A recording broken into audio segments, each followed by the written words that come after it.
Alors, je viens te partager un de secrets qui, je veux dire, que j'ai appris au fil des années, après 15 ans de mariage cette année, par la grâce de Dieu.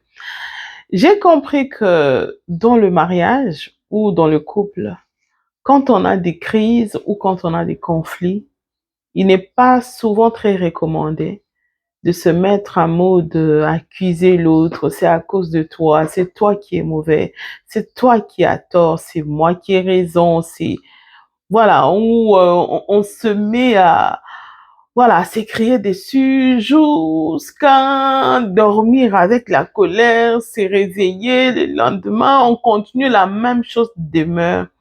C'est ça qui fragilise beaucoup le couple. C'est ce que moi j'ai compris. Bon, je l'ai dit, moi, mon mari et moi, par la grâce du Seigneur, on a compris que ça fait partie des choses qui détruisent le couple petit à petit. Pourquoi? Parce que quand, même si vous arrivez à, je vais le dire comme ça, même si vous arrivez à, à la solution, oui, mais il reste toujours cette mauvaise habitude de, quand il y a une situation, je me mets à mode, et encore, il a encore fait ça.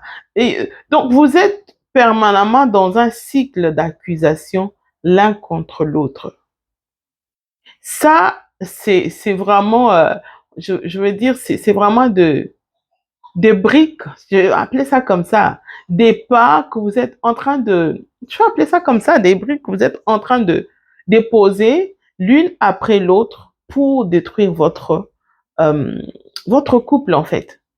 Parce que la meilleure attitude à avoir, en tout cas c'est ce que nous avons pu obtenir par la grâce de Dieu, ce n'est pas toujours facile de les dire comme ça, c'est pas toujours facile, même si on les dit comme ça demande vraiment l'aide de Dieu et d'avoir un cœur de Dieu, un cœur repentant, un cœur prêt vraiment à faire avec le Seigneur. C'est-à-dire que quand tu as une situation où l'autre est tombé, l'autre a commis une erreur, l'autre a eu une quelconque faiblesse d'une manière ou d'une autre, on ne se met pas en position, je l'accuse.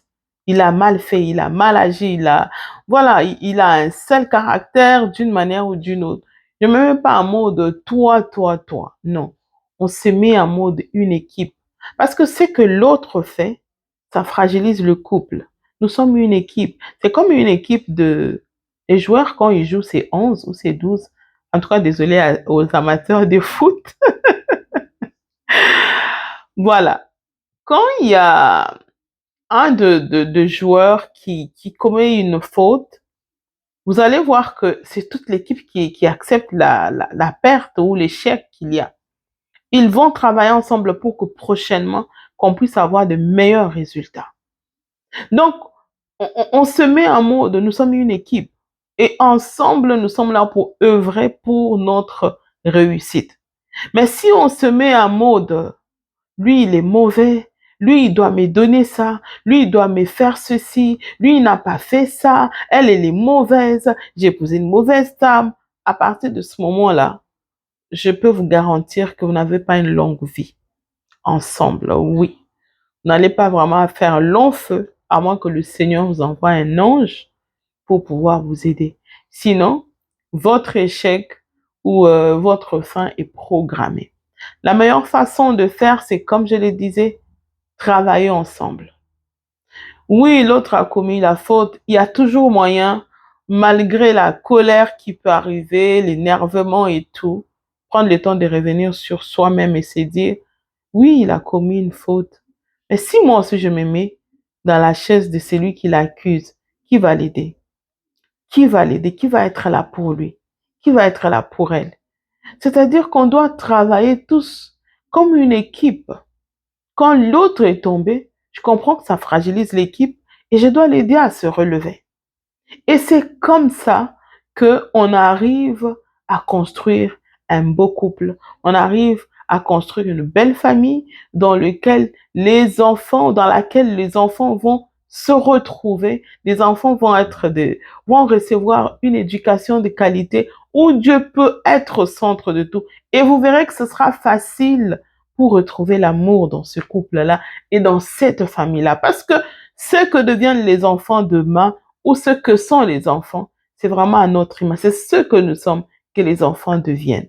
Donc, Imaginez-vous que la personne qui est à vos côtés, la personne, voilà, dont tu te plains, ce n'est pas lui. Il a l'image de ses parents.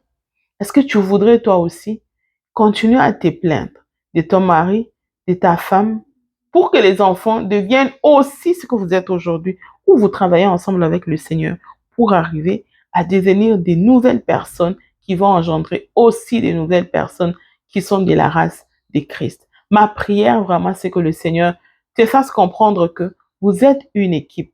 Vous n'êtes pas chacun pour dire, moi ici, je suis fatigué, je m'en vais, je n'en peux plus. C'est-à-dire que tu étais venu pour toi-même, pour tes intérêts. Tant que tu n'as pas eu, comme tu n'as pas trouvé tes intérêts, comme tu n'as pas trouvé les gains de cause, et tu t'en vas. Mais quelqu'un qui est venu pour construire, il ne partira pas si vite. Il va faire en sorte qu'il construise jusqu'au bout. Et quand tu es en train de construire, même quand la pluie vient, qu'est-ce que tu fais? On cherche on va chercher les abris de choses pour couvrir, pour permettre à ce que la partie que j'ai déjà construite ne se perde pas. Après la pluie, je viens reprendre encore la construction. Toi, quand la pluie arrive, tu fais quoi? Tu t'en vas et puis tu laisses. Et puis après, tu te dis, bon, oui, c'est bon, maintenant, on peut revenir à la raison, on peut maintenant encore construire. Et puis recommencer encore à zéro.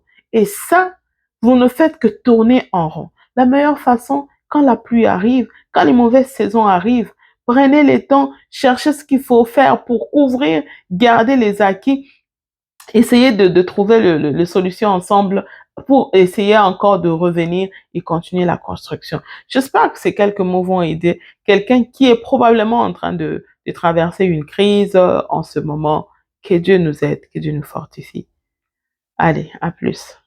Que le Seigneur vous bénisse.